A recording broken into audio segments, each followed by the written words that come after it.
Hello rock stars, क्या हालचाल? बढ़िया, शानदार, मस्त। तो आप सभी का स्वागत है पीसीआई इंस्टीट्यूट के इस इनक्रेडिबल प्लेटफॉर्म पर, जहां हमारा लगभग टॉपिक चल रहा था अनुसंख्यक गुणधर्म, और हमने वास्तुदाप का अपेक्षिक अवनमन और क्वथनांक का उन्नयन पढ़ लिया था। हमने बताया था वास्तुदाप का अपेक्षिक अवनमन में क्या होता है भाई, विलयन का वास्तुदाप शुद्ध विलायक के वास्तुदाप से अधिक होता है।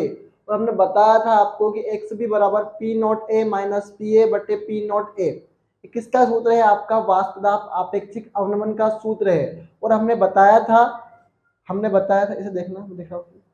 हमने बताया था आपको, नहीं दिख रहा है, ऐसा देखते हो, ठीक है। हमने बताया था आपको, इसमें समस्या है कि थोड़ा सा है। इसमें हमने बताया था आपको, फिर हमने बताया था क्वथनांक का उन्नयन। हमने बताया था भाई इसमें कि शुद्ध विलायक का वास्तुदाप, सॉरी पूरी विलयन का वास्तुदाप शुद्ध विलायक के वास्तुदाप से कम होता है। मतलब हम क्या करते हैं भाई, अगर किसी चीज को हमने ताप दिया है और अगर पानी है, प्योर क्या है, पानी है, तो वो जल्दी तरीके से वाष्पित होगा। बट अगर क्या होगा, हम उसमें कंकर अंकर डाल देंगे तो क्या होगा, उसके वाष्पित होने की प्रक्रिया क्या हो जाएगी, धीमी हो जाएगी। फिर हमने आपको बताया था कि हम क्या करेंगे भाई, अब हमारा कौन सा बचा है, कौन से गुणधर्म बचा है, हमारा परासरण दाब बचा है, और एक कौन सा बचा है, एक और बचा है हमारा, लगभग गुणधर्म 4 गुणधर्म थे।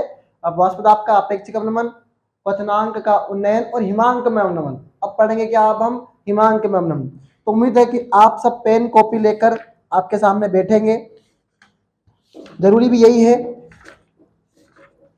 तो अगली हेडिंग डालिए भाई, हिमांक का अवनमन। अगली हेडिंग क्या है आपका, हिमांक में अवनमन।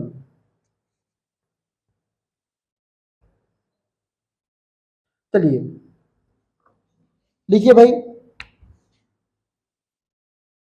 हिमांक का अवनमन। लगभग हम 2 ही टॉपिक करेंगे, लेकिन इसी मकसद से करेंगे कि आप शायद इनको नोट करके जाएंगे भाई। आज वेरी एमपी टॉपिक है, बहुत बार पेपरों में आता है, इसमें कोई भी समस्या नहीं होगी, इसमें कोई समस्या आपको नहीं होगी। तो भाई अपना हेडिंग है हमारी क्या, हिमांक में अवनमन। हम ग्राफ के थ्रू समझेंगे। और लिखिए भाई, अगर किसी इसमें कि जब हम जब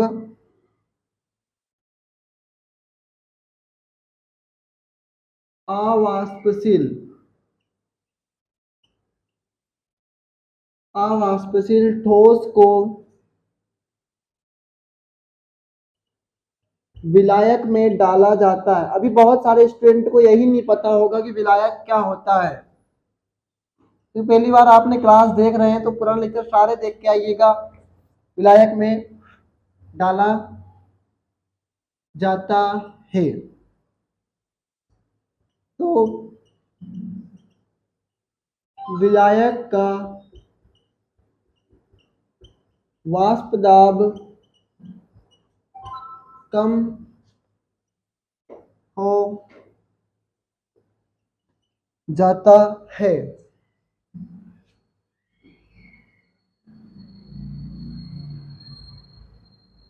और इसका वाष्प दाब, हर लाइन को ध्यान से सुनिएगा, ठोस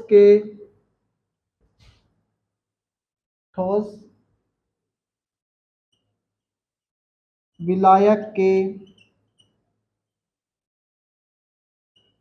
वाष्प दाब के बराबर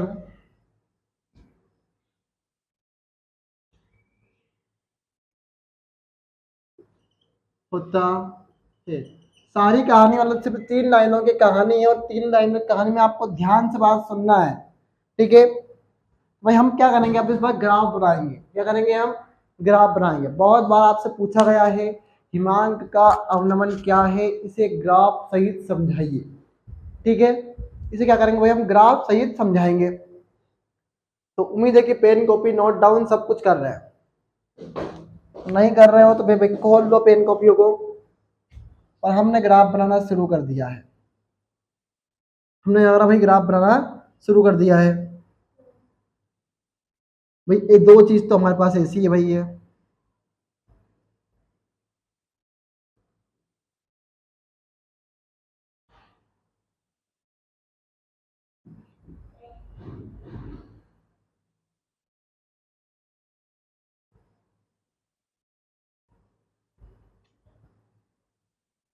ये द्रव विलायक है भाई, यह विलयन है आपका। वो आप सोच रहे होंगे हमारी कोचिंग में तो सर अलग कराया है, तो आपकी कोचिंग से मुझे क्या मतलब है, पहली बात तो ये बताइए। हिमांकित विलयन।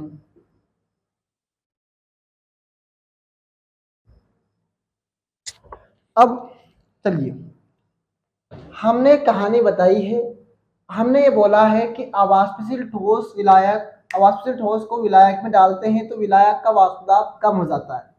अभी थोड़ी देर पहले ही एक कहानी बताई थी कि अगर हम किसी भी पानी में क्या करेंगे, हम कंकड़ डाल देंगे तो पानी कम देर में क्या होगा, वाष्पित होगा।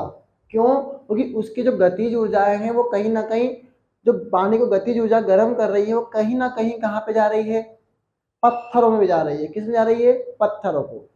तो आपने 9th क्लास में चीज पढ़ी होगी, और अगर नहीं पढ़ी है तो एक बार 9th क्लास की बुक को खोल लेना और सेकंड चैप्टर ध्यान, सॉरी फर्स्ट चैप्टर ध्यान से पढ़ लेना।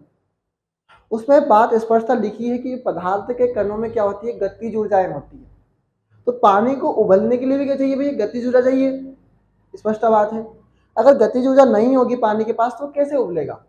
आपने देखा होगा ना, पानी छपलक छपलक ऐसे तो नहीं उगता, नहीं मतलब उबलता है बिल्कुल कड़ाका बम। जैसे हम सब्जी देखते हैं, चाय उबालती है ऐसे ही उबलता है। तो उसमें भी क्या चाहिए, उसमें भी गतिज ऊर्जा चाहिए। तो ऐसे ही क्या हुआ भैया, अगर हमने क्या डाला उसमें, अवाष्पशील ठोस को विलायक में डाला है तो विलायक का वाष्प दाब क्या हो गया भैया, कम हो गया है। क्या हो गया है? कम। और इसका वाष्प दाब ठोस के विलायक के वाष्प दाब के बराबर है। सही बात है। अब जो यहाँ पर जो विलयन है ये वाष्पित हो रहा है, ये क्या हो रहा है भैया, वाष्पित हो रहा है। और वो कह रहे हैं कि इसका वाष्प दाब क्या होगा, ठोस विलायक के यानी इसी विलयन के क्या होगा, बराबर है। वही हिमांकित विलयन भी आपके बराबर ही है और इसके बराबर ही ये है। ठीक है, तो इसे बोलेंगे क्या भाई हम, टी एफ। क्या बोलेंगे इसे हम? T F. और इसे बोलेंगे हम क्या, टी नॉट एफ। क्या बोलेंगे भाई इसे? T not F. और दोनों के बीच को क्या बोलेंगे भाई हम, डेल्टा टी एफ। क्या बोलेंगे इसे? Delta T F. याद रखना, आपकी कोचिंग में अलग होगा। फिर मैं कह रहा हूँ थोड़ा घबराएगा नहीं, ये एनसीईआरटी की लाइन है और एनसीईआरटी से बाहर पेपर जाता नहीं है, मेरी गारंटी है। ठीक है, तो उम्मीद है कि आप सभी इसको नोट डाउन करेंगे। मैं इसीलिए हट रहा हूँ और इसी पर्पज से हटा हूँ। ठीक है,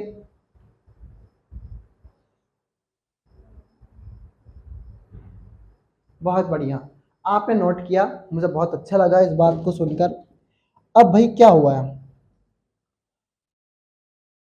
एक चीज याद रखिएगा, हिमांक का अवनमन किसके समानुपाती होता है, मोललता के। फिर हम क्या करेंगे, मोललता का सूत्र हटाएंगे, के एफ लगाएंगे, भाई क्या करेंगे भाई, डब्ल्यू बी इंटू 1000 और एम बी इंटू बी। याद रखेंगे आप, बिल्कुल याद रखेंगे। अगर अनुभार निकालना होगा तो हमें याद रखना है। इस पर सवाल आते नहीं है, कोई बड़ी बात नहीं है, अगर आएंगे तो हम करवा देंगे। ओके, नोट डाउन करें, नोट डाउन करके मैं हट रहा हूँ और आप नोट कर लीजिए।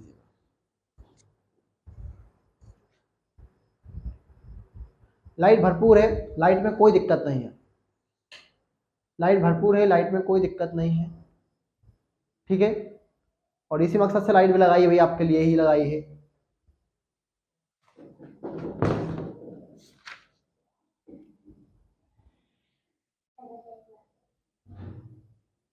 ये पेपर में आ सकता है, हिमांक का अवनमन क्या है और विलय के अनुभार से इसका संबंध करें इसको।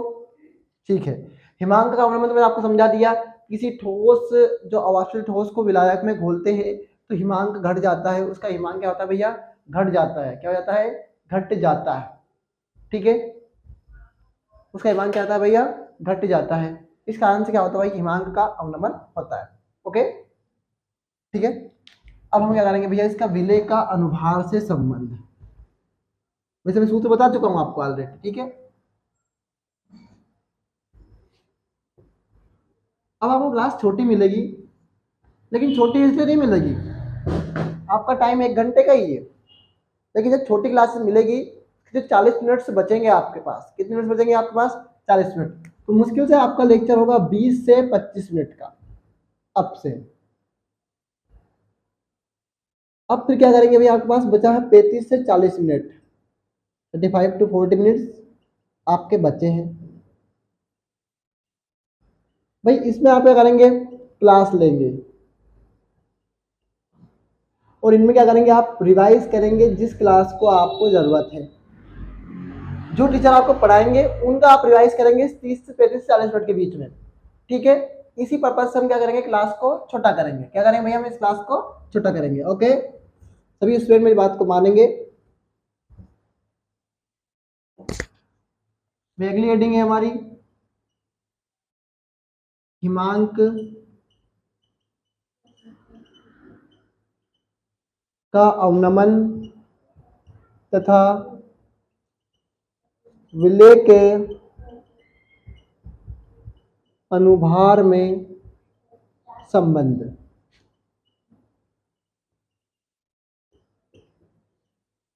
विलय के अनुभार में संबंध, ठीक है भाई। हिमांक का अवनमन हमने पढ़ा है डेल्टा टी एफ। क्या पढ़ा है? Delta T F. पेरा में आता है, गलती नहीं करेंगे हम कुछ भी। क्या आता है भाई?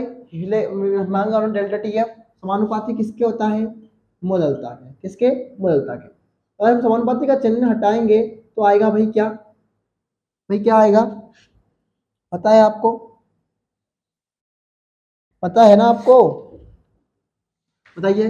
के एफ आएगा। क्या आएगा? K F into W B into 1000 M B into we.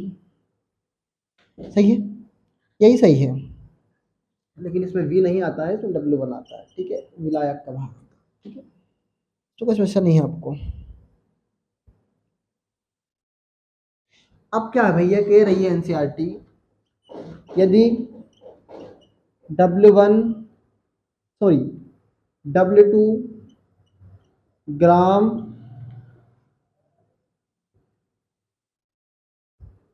विलय, W2 ग्राम क्या है भैया? विलय है। और M2 ग्राम, सॉरी, जिसका मोलर द्रव्यमान कितना है? इसका मोलर द्रव्यमान समझा दूंगा इसको। जिसका मोलर द्रव्यमान क्या है भाई? M2 है। क्या है? M2 है।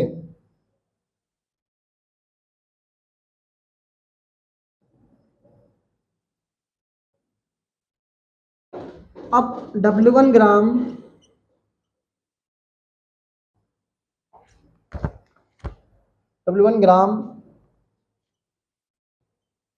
विलायक में उपस्थित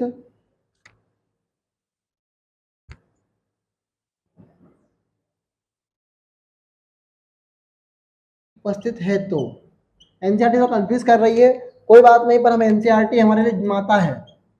जो वो बात कह देगी वो पत्थर की लकीर है। W1 बटे 1000, याद रखेंगे इस सूत्र को आप। ये आईएमपी है, वरना आईएमपी बोर्ड वाला आपके सवाल को गलत कर देगा। क्या कर देगा भाई? गलत करेगा, ईमानदारी से कह रहा हूँ। कोई टीचर नहीं बता रहा इन चीज़ों को आजकल, लेकिन एमपी बोर्ड क्या करेगा भाई? वो गलत कर देगा और आप सुनते देखते रह जाएंगे। तो क्या हो गया, शर्मा गए का है? अब क्या करा भाई हमने कुछ नहीं करा सर, हमने मोलरता का मान रख दिया कि हमें मोलरता का मान मिल गया है। यहाँ पे क्या भाई, हमें मोलरता का मान मिल गया है। रख दे भाई इस मान को हम, डेल्टा टी एफ इंटू के एफ, सॉरी, बराबर के एफ इंटू W2 बटे M2, W1 बटे 1000। और क्या था? यही था सर, यही था बस सर, यही था बस। Thank you I am very sorry to should say. तो ये क्या होगा? डेल्टा टी एफ, तो के एफ इंटू W2, और बट्टे की चीज नीचे आती है तो मल्टीप्लाई चली जाती है, आपको पता है, मैथ में आप पढ़ चुके होंगे। W1 इंटू 1000, क्या है? W1 into 1000। लेकिन ये तुमको गलत कर रहा है, सोनू सरला बता रहे हैं। हाँ, तुम्हें याद है कि 1000 कहाँ है? बड्डे में है, क्योंकि ये सूत्र आपको याद ही रखना पड़ेगा, इसके अलावा कोई चांस नहीं बड़ा। ए ब्रा भाई ब्रदर, इसके अलावा कोई चांस नहीं है। अब ये याद रखना पड़ेगा। अब भैया क्या है, 1000 के बट्टे में है तो 1000 कहाँ चला जाएगा, इसके ऊपर, तो कहाँ पे गया, मल्टीप्लाई में गया। याद है ना, याद है कि नहीं याद है, नहीं याद है सीख लो,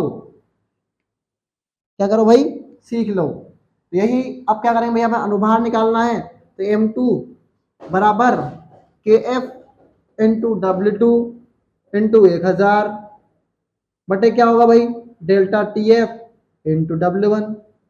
यही आपका अनुभार में संबंध है और आपके हिमांक का अवनमन में सूत्र है, और ये सिद्ध होता है भाई। यही करना था, यही करना था। उम्मीद है कि समझ में आया होगा।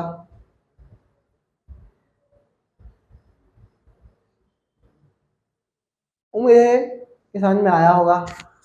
ठीक है, तो अगली हेडिंग हमारी क्या है, लास्ट गुणधर्म क्या है जिसमें कोई ग्राफ नहीं है, जिसमें कोई दिक्कत नहीं है, वो है आपका परासरण दाब। वो कौन है, परासरण दाब। तो कोई भी चीज होगी जो अधिक साफ दाब से कम दाब की ओर, यदि अधिक सांद्रता से कम सांद्रता की ओर गमन करेगी, वो परासरण दाब है। वो कौन है भाई, परासरण दाब। और सिद्ध कीजिए कि परासरण दाब एक अनुसंख्यक गुणधर्म है। बहुत बार पूछा गया है, बहुत बार ये पूछा गया है। ठीक है, डालो हेडिंग भाई।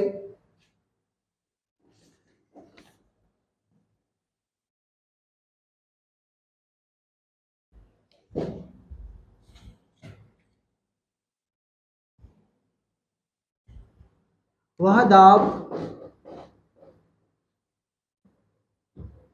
जो विलायक के प्रवाह को, ये एनसीईआरटी कह रही है, प्रवाह को रोकता है,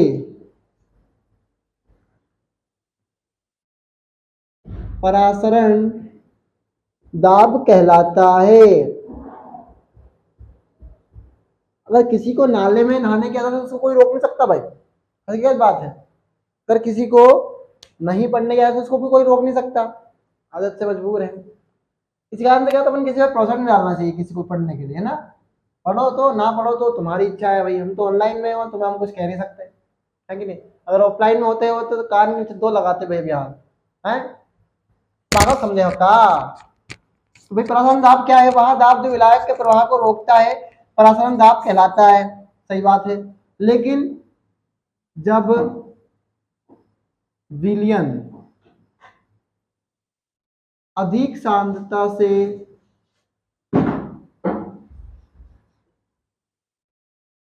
कम सांद्रता की ओर गमन करता है,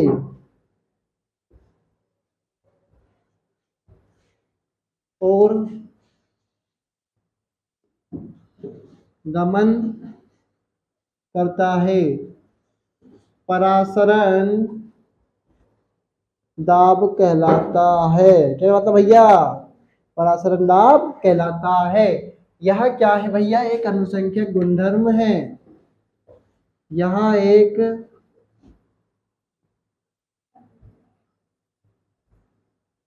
अनुसंख्यक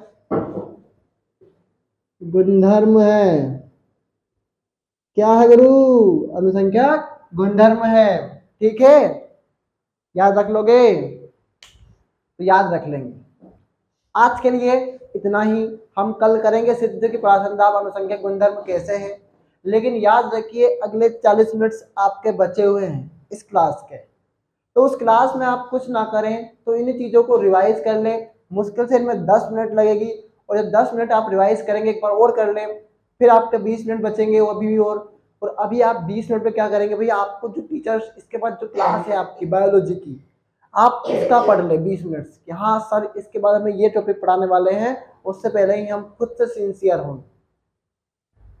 तो ना तो सचिन पूछा सचिन वाले वीडियो से आपको वायरल आप पढ़ने वाले हैं, और ना ही आप इंस्टाग्राम पर रील्स देखकर आप प्रश्न बनाने वाले हैं। 95 कहने से नहीं बनती है, 95 की लड़ाई 95 की तरह सोचनी पड़ती है। तो उम्मीद है कि सभी पढ़ेंगे all the very best, thank you so much, आपने इतना टाइम भी निकाला मेरे लिए, बहुत बहुत धन्यवाद।